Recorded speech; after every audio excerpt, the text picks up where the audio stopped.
Welcome to the Impact Room, a business, CX and leadership podcast brought to you by the team at Douglas Jackson. We feature real conversations and powerful insight from impactful and diverse leaders driving growth, business, CX and transformation that helps elevate and shape exceptional leadership. So let's dive into our next episode, and please don't forget to like, subscribe or share if you like this content. Thank you. So hello and welcome to the Impact Room. Today I'm delighted to be joined by Thomas Moore, COO from Customer Connect, and someone who truly understands what great operational leadership, great customer interactions and innovation looks like. With a career that spans financial services, technology, and now many years in the BPO outsourcing space, Thomas started his career as a frontline call centre agent and has since worked his way through almost every operational layer before stepping into the COO role. That journey gives him a rare perspective. He's lived the pressures of frontline work, experienced the stretch of mid-management, and now leads large-scale operations in an industry that never stands still. Thomas, hello and welcome. You're nodding furiously. Hello, yeah. Interesting intro. Good.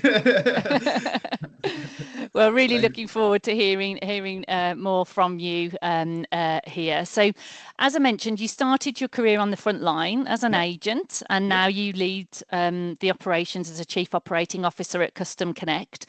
So they're a global growing outsourcer. Looking back, what were the pivotal moments or lessons that shaped your leadership style, and what do you think drives you in a demanding and fast-paced industry like the one you're in? I think it all started when I first started in the contact center industry. I was lucky enough to, one of my former bosses said it's a student job that got out of hand. Right. It was actually the truth. I literally did my dissertation on contact centers. Wow, did my placement in a contact center in an MI department within what it's called Abbey National, now Santander. Yeah. And like looking into that, you got to understand things quite quickly within the industry. Quite a fast-pacing, moving mortgage business is Santander. And you kind of look into each individual department there and understand how things are moving quickly. But so you pull together the MI, and then working out which areas mean which lead on to which areas, other areas. So you learn about the operational mechanics quite quickly in MI. I think that was a really good move for me, because I was looking at financials, I was looking at operational performance, I was looking at what the team leaders were looking at, what the agents were being managed on, what the senior leadership was looking at it, and that was the sort of the first conception of a sort of a leadership role in terms of how people wanted to see performance. And that's kind of like gave me those operational levers that I know I need to pull or not need to pull throughout my life now. So I think that really started that initial job, and then going into WFM, working about all those in WFM and understanding all those mechanical levers. I studied quantitative modelling at university as well, which led itself very well to WFM. I think I was probably the only one that could work out Erlang C at that point from its conception, rather than using an Excel plugin. And still to this day, I'm sure. Yeah, it probably can be a bit of a push. Yeah. But I think one of the key things in my industry, in industry, was given the opportunity to work in many departments, because that shaped who I am today. I've worked from running training departments, running operational departments, call center management roles, through to finance and running finance departments as well. And that's just shaped the ability to come to where I am right now. And I think that's unique. I think I was given a lot of opportunity. I consider myself quite lucky that a lot of people had a lot of trust in me, and also supported me through that. And I think that's one of the key things I find these days in our industry is you get a great load of new recruits, new people moving through, team leader to operational manager. That sort of lower level is really coming along, and there's so much enthusiasm in there. Top level are really great, exciting strategists and things like that. But the middle level is where you start cutting your teeth and really understanding what it is to be a leader of a business. And often that's the most unsupported role within an area. So I think I was very fortunate to have a great load of leaders around me to show me the way and give me the freedom. And we talk about in Custom Connect a safe space to operate for our middle managements, and they could then really embody their role with the support, make their decisions. We support them with decisions and lead them through that. And I think that's key in being successful in any leadership role, is feeling empowered, feeling like an entrepreneur. We always say with our clients, you need to run it as if it's your own business. And if you run it like it's your own business, you'll have the passion. And that's key. I think that is having that passion in the leadership role to develop people and move them forward. Mm. Yeah, there's so much in there. I mean, not least from the fact that, the different roles that you've had, and also you very technical background. And sometimes I know Perry, my colleague, he does a lot of operational support, MI, analytics, data. And sometimes that commerciality, that entrepreneurialism doesn't always go hand in hand with those technical skills.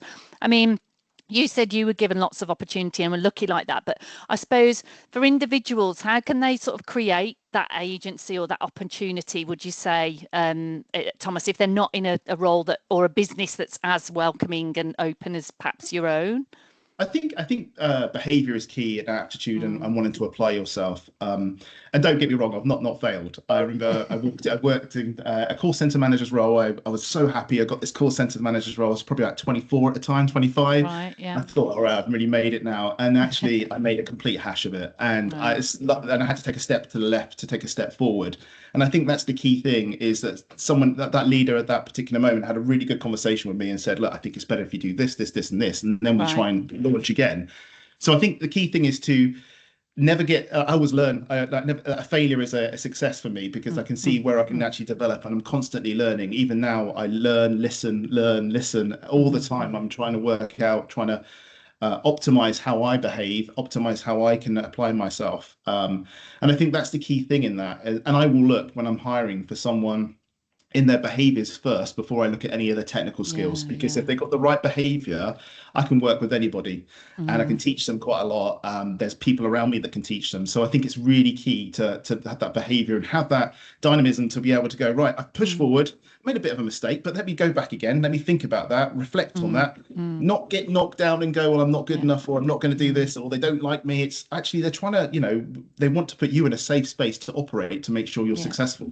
And I think that's the key thing, is I've never taken a knock and not come back harder, come back stronger.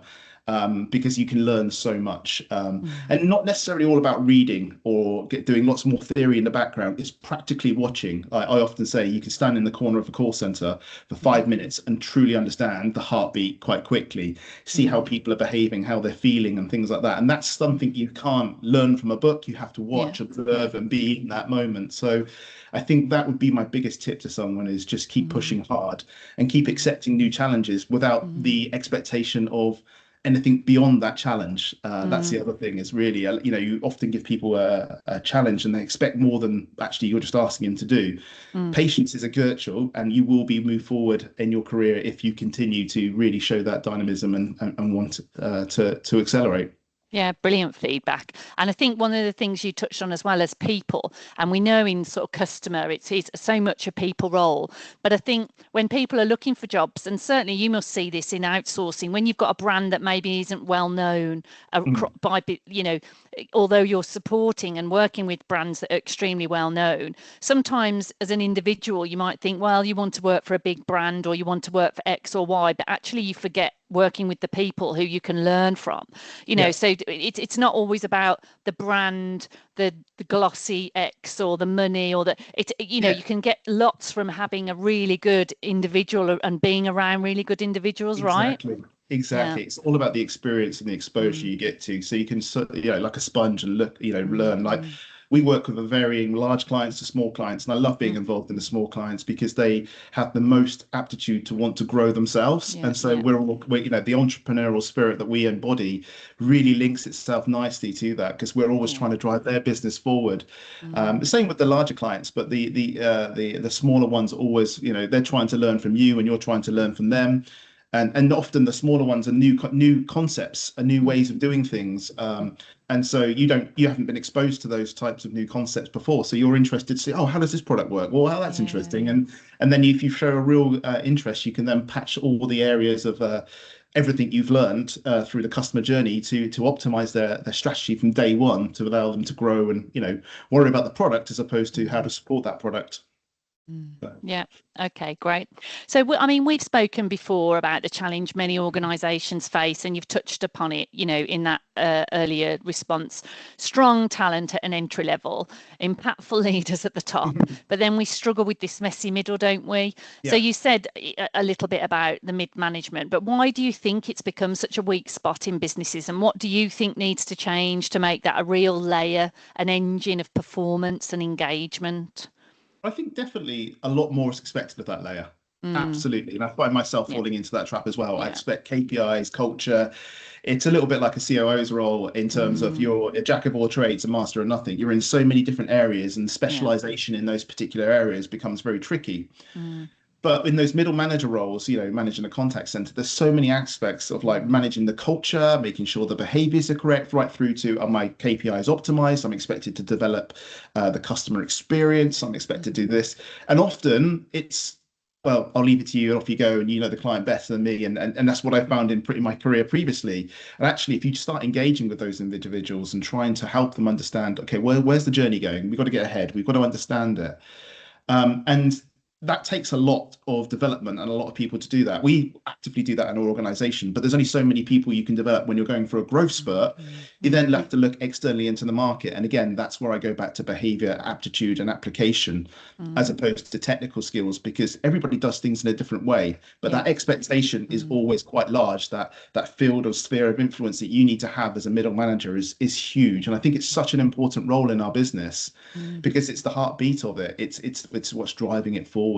And what I like to do is give that safe space that I've talked about. It's like, come to me with what you're thinking, how you want to do this, what do you need from me? You've got a whole team of people around you, utilize them, because people often like, oh no, this is my area, I want to hold it onto it. It's like, no, utilize the entire team and you'll learn different things like IT, different techniques such as in HR. And that comes together as a strategy. And then all of a sudden you're in control, you're moving forward, you feel confident. And that's a key thing in that role, is the confidence that you are doing the right things, and the confidence that you can make mistakes as well, because let's face it, we all make them. So absolutely. And a willingness to do that. And as you say, I suppose be a little bit vulnerable, because as you say, it is such a tough job. And many people that get mid-management, certainly in contacts, well, in any environment, really, they tend to have been quite successful. They've turned up every day, you know, they've done a good job. And then all of a sudden they're elevated into this role where they're responsible for all these people. And they're not really probably doing a lot of what they were really good at, because all of a sudden they're not doing the job. They're now leading others to do the job. So you have to be, as you say, able to sort of ask for help and be a little bit vulnerable whilst you learn the ropes. Otherwise, how will you ever do that, really? I remember I always go, you need to be more strategic. Oh, what does that mean? Like, what does that actually mean? Like, I was like constantly, and I was quite annoying like that. I was like, well, what does that mean? What did you do? How would you make it more strategic? And it's true, like, and that's what I mean about the middle management. Oh, just be more strategic. Well, I don't even know what that means. What does it link to? What do you want me to be strategic in? And there's so many areas of strategy within my sphere of influence. If I came up with a strategy for everyone and tried to address it all at the same time, then we'd be in a car crash, basically. It would be awful. So it again, just creating that safe space and really helping them move forward in their career. But yeah, aptitude is key, and how you apply the technical skills. And I would recommend people moving from department to department to build that knowledge up, because I really do think that was part of my unique presence, that I was able to talk to someone about WFM quite quickly and switch it on, and then switch on about HR, switch on about training, and that gives you that ability to then, you know, manage all those KPIs as a middle manager you're being asked to do. So yeah, and I think even as you say, looking at all these different functions and teams, that curiousness, that willingness to understand, you know, the more you can learn and ask questions, the more you get back, and the quicker you become competent, confident, isn't it? And I think that's missing a lot of the time. People think they need to know everything, so they don't do anything, and that's probably the worst position to be in. To this day, I still phone up my my boss, and I still phone up and ask him, oh, I'm just thinking about doing this. What are you thinking? Is this the right way? And it's a team, you know, we don't see levels, we don't see things like that. It's me asking him a question, and him not expecting me to always know the answer, and actually just discussing it forwards and reaching that consensus. And then you're like, well, I didn't think of it that way. That's interesting. I'll go that way. So yeah, it's at any level you have to continually liaise with your line managers or your peers or whatever, and just trying to figure out the best way forward. Excellent. So, And the outsourcing landscape, I mean, that's evolving fast. You've yes. got significant higher client expectations, tighter budgets, an increased focus on value outcomes. In your Yeah. view, what is the holy grail of a successful client outsourcer partnership? What do you think are the key ingredients for that win-win, Thomas? Well, I think we as Custom Connect have noticed a huge shift. Like there's a lot of mergers and acquisitions going on within the business now, and like the smaller players are getting eaten up by the larger players. And we've stood very firm on who we are, and we're not interested in that. When we started Custom Connect, we moved from a big corporate and wanted to do something slightly different. And a lot of people are focusing on AI and how that can help, and no one's really looking at how you're human centric and impact driven. So we've developed AI tools that are very human centric, and managed to create what we call our solution is called Maya. And Maya looks at not only the quality end of stuff, but also looking at what we call an interactions assessment. So how do you optimize the interaction itself right through from the quality through to the AHT anatomy and things like that. And I think those unique areas are really giving us an insight into what's happening underneath. So we're deploying that on the AI tool itself. So all these tools you're chatting to, we're deploying that in the background to understand how the customer's feeling about that interaction. So there's so much focus on you need AI, but sometimes you just got to question that. On top of that, you need an offshoring and nearshoring strategy at the moment in the right place at the right time. I mean, the amount of places I've been and managed contact centers from Bogota to Kuala Lumpur, and it's chase each time you're chasing, and that chase is running out at the moment. We believe that the strategic location for us is very much South Africa from an English speaking perspective and languages. And I think that you have to have that right mix. Those that are just onshore struggle sometimes to attract certain clients, but then some are just onshore also attract different clients to what we go for. But I do think you've got to work together as a team. I think a lot of people in the outsourcing industry are looking for a more human interaction with each other, a more partner-based approach. And partnership has used the word a lot in our business, and I'm not sure what it actually means in some context, but what we mean is being really able to work with someone, really caring about their business and showing that, not just talking about it, what additional tools or solutions we can just say, well, this is the right thing for your business. This is how it's going to move for you. And that consultative sell is becoming much, much more engaging. So I think the industry is moving so quickly. But you'll see so much now that there's the conversations about, is AI the right move for us at the moment? Is AI not the right move for us at the moment? And where is it going to position? What's it going to do in 10 years' time? I think ultimately it's going to still, be there. It's going to take over a lot of the easier tasks. But then the work for the agent and the work from the team leader, for the ops manager gets harder and harder and harder. And you need to have a certain level within your business and your locations to ensure that can cope with that lift of knowledge that's required, lift of aptitudes that's required, because in 10 years' time, the kind of contacts we're getting right now will be so different to what we're receiving there. And I think they'll be so complex that it'll be a very different lay of the land at that point. Absolutely. And I mean, you talk about the complexity and, outsourcing's always been challenging, but the pressures today, cybersecurity risks, the geopolitical, economic landscape, everything feels more intense, doesn't it?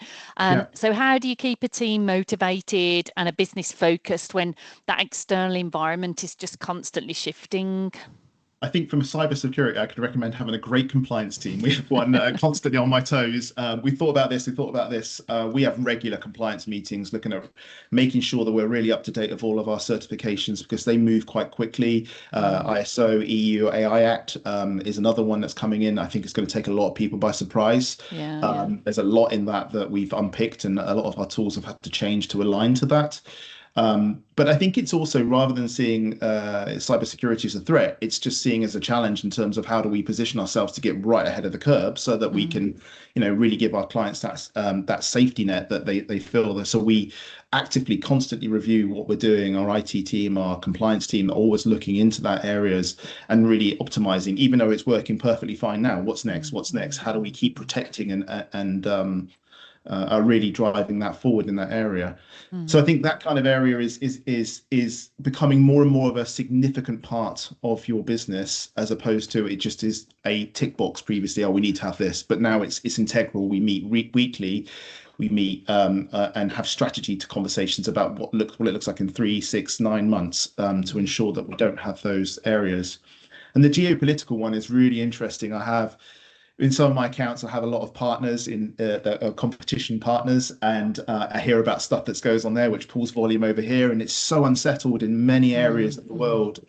And that's also about your strategy. You've got to select. You've got to select something that's very stable, something that's very viable for the long term. There are a lot of locations out there that give you a very aggressive price point, but they also give you a very aggressive way of managing if something goes wrong. So I think it's becoming more and more important. And as people hunt for that next location, which is always around the corner. So Interesting. Yeah, and I had a cybersecurity expert on just a couple of weeks ago, chief information officer. He said one of the biggest risks, I think it was 90-something%, was your people. Just that clicking on an email, right? And like it's like, oh my God. Yeah. And when you look at some of the brands, I mean, obviously M&S put out, didn't they? I mean, their loss of profits for that, it was just unbelievable. It took them ages to get back online, didn't it? Get them online. Yeah, I mean, that is one of the key things. We're constantly educating our staff, and that is one thing that's often forgotten, is that you can put all of these excellent tools and solutions in place, but if you don't educate the individuals that are at the end of the line, then basically you can have a quite quick have an issue. But it's a really interesting area at the moment, but one, I'm glad we have a compliance team to really keep us on our toes and keep our employees on our toes. So for sure. And what about the team motivation side? I mean, obviously you've talked about your mid-management and the agents and whatever. I mean, what culturally, and especially with these dispersed sites and locations, it seems like you've got a really lovely culture, obviously led by yourself and your leadership team. But how do you sort of bring that and maintain that side of things, Thomas? We always, I've talked about probably about 5 or 6 times on it, is about the entrepreneurial spirit, and never forgetting that we are a privately run company. We're not a stock on the stock exchange or anything like that. We're owned by 2 owners. And I think that creates something unique in our industry at the moment, in the fact that we get that personal touch and everybody feels part of something. I remember I worked for a startup when I was younger, and I really felt part of that startup. I really felt like I was contributing to it.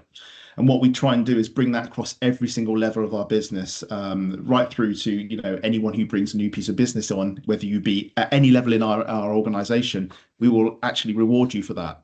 And so everybody's involved in growth, everybody's involved in decisions in terms of we flow up, left, right, and center, and we make sure we feel part of that growth strategy. So it sounds very cliche, but we actually embody it. So we'll sit down. I'll sit in the contact center. No one knows who I am sometimes on a new hire class. I'll sit in with a new hire class just to see how it goes and how the culture's being delivered and how we are thinking. And I love seeing the guys react and respond to how we are thinking as an organization.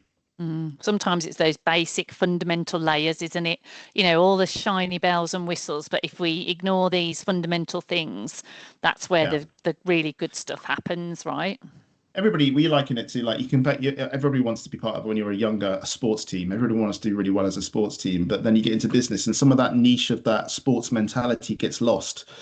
And actually what we try and do is, again, feeling part of something that's, you're a cog in, a huge wheel sometimes doesn't feel that great. But if you actually make that cog a big cog, then it feels like it's contributing to lifting the weight around, then that's the key thing for us. And that's actively what we're trying to do at all levels in our business. Yeah, great. So looking ahead then, I mean, I know this is going to be a horrible question for you, but what do you believe the next 3 to 5 years will look like? We'll come back in 2030 if we're still here. We'll come back the next 3 to 5 years. So what do you think the next 3 to 5 years has in store for the outsourcing sector? Where do you see the biggest opportunities, and how should organisations, do you think, prepare to build the most efficient and effective and resilient partnerships? It's very difficult. Everything's moving so quickly. It's a frenetic pace, and I'm seeing emerging new technologies that are really helping. I'm seeing emerging technologies that are really hindering as people try and put them in. I think the interesting one for me is you've got to find yourself in a relevant space. And I think if you find yourself without the relevant tools and solutions, then I think you'll probably fall away quietly or be acquired for your client base. In the BPO industry, you're only as good as your last QBR, as I always say. You've got to be dynamic. You've got to keep growing. And I think if you stay static in this business, you will be left behind. I know certain people who started businesses in the UK and found the niche within the UK to grow a massive amount of clients because that's what they want. And having the brave nature to be able to do that is where it is. So, everybody thought offshoring was going to be it, but starting up a new business to say, I'm going to do onshoring at the time sounded like madness, but they've been very successful that they did it. So I think it's important to keep looking at what's going on in each of the areas, finding that niche and finding your operating area that really suits your business. And I think that's where you will be kept relevant. In terms of technology, as I said, I think AI will make things a lot harder for our agents, that not in a way, in a negative way, but the kind of questions, the kind of solutions that we're going to have to deploy and the expectation of the agent is going to get harder and harder as those questions are no longer simplistic or very directive ones. They're very inquisitive, very investigative questions. And I think that puts a lot more pressure on our agents. But at the same time, that's just the evolving nature of every business and the evolving nature of any role we ever do. There's always something driving change in your role. And if you don't embrace it and see how you can work with it more effectively, again, you get left behind, I think. Thank you for sharing. I won't hold you to it, but there was a lot of stuff there that I think. And for anybody sort of listening, who've got their sights on like a career like yours, and I don't know, did you decide you wanted to be a COO at some point in your career, Thomas? Like I said, I basically never had that sounds awful, isn't it? I never had a direction I wanted to go in. I always knew that I was inquisitive, and I think that was what drove me, is I always wanted to understand something, but why? And I think that created a way of thinking for me to apply myself into these types of roles. Like I said, actively worked in every single department because my thirst for knowledge and understanding was there. And once I got all that knowledge, I then thought, well, how do I put this into a place of success? But again, I go back to being encouraged in an environment. I believe I had all the right encouragement from when I became a head of operations to when I became a COO.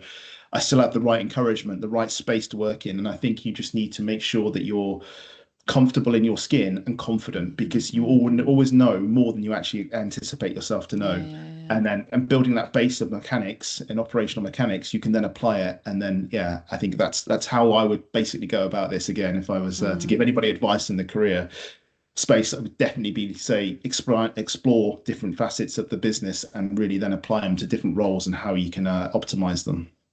Excellent. And do you have, again, just one question. If I was a client and I was looking at an outsourcer, for example, is there a killer question that you think would be a great question for a client to ask an outsourcer before sort of making a decision? I remember the first time I worked with a large brand, and we were in Bournemouth at the time.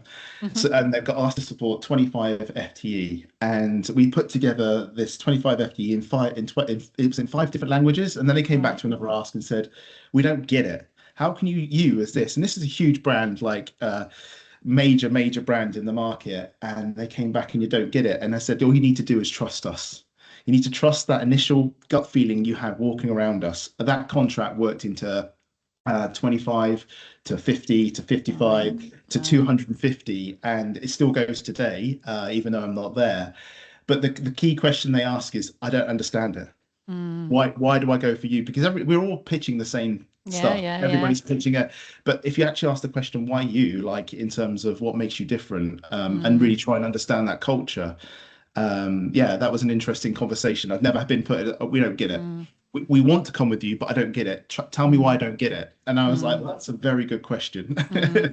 And that is such an important thing, I think, and comes back to the fundamentals of most of the things we've talked about today, right? It is this people, this trust, this ability to sort of, give yourself and allow somebody to be what they are, and then it either works or it doesn't, right? But it's a really, really good point. Thank you. Is there anything else that you wanted to talk about today, Thomas? It's all good. It's all good. Well, Well, thanks for having me on. not at all. I've loved learning from you and your experience and journey. Thank you for sharing. And obviously, anybody who's interested, I'll share how to contact you and the business as well. So thank you very much. You're welcome.